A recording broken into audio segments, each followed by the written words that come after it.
So the first though lesson and concept is for parents to really understand what effective coaching is. Because a lot of times we don't understand it and we don't value it and we criticize coaches, and coaching, particularly in youth sport, can be really difficult. So I'm not going to give a whole lesson on this, but it's getting people to reflect. And then for the coaches that are listening, understand that most parents don't know what it is. I'm sure a lot of coaches have got parents telling them like, you should yell at my kid. There's some parents that are still pushing old school coaching mentalities. And actually our new podcast, or our new season of our Beyond the X&Os podcast is airing. I think it's starting to air this week. And the season's called A Declaration of War Against the Old School Coaching Mentality.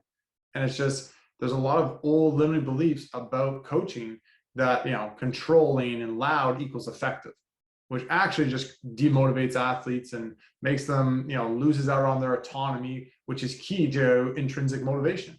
And so knowing what effective coaching is and knowing what it's not, and it becomes a huge premise for the coach parent relationship, because it's hard to coach, 17 kids, different age groups, whatever it is.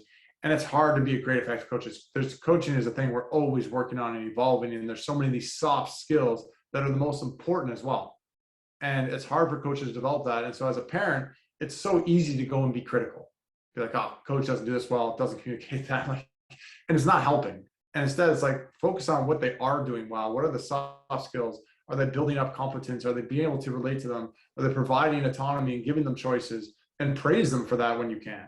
And this becomes so important because it's so easy to pick it apart. And we just did one of our podcasts, I think it's episode 2, that'll be coming out. I'm like, to a degree, picking apart Sheldon Keefe and the all or nothing on the Leafs. Like, there's things he did well, but like, I have some opinions of things he could have done differently.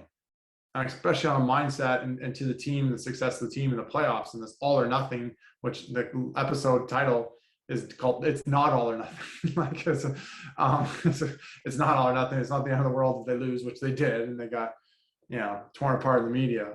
But it's we can always pick apart coaching. I was a coach. It is easy to go back and there's always things we could have done differently. But how are we building up a coach? How are we learning to work with them and support them? Because coaching youth sport becomes very difficult.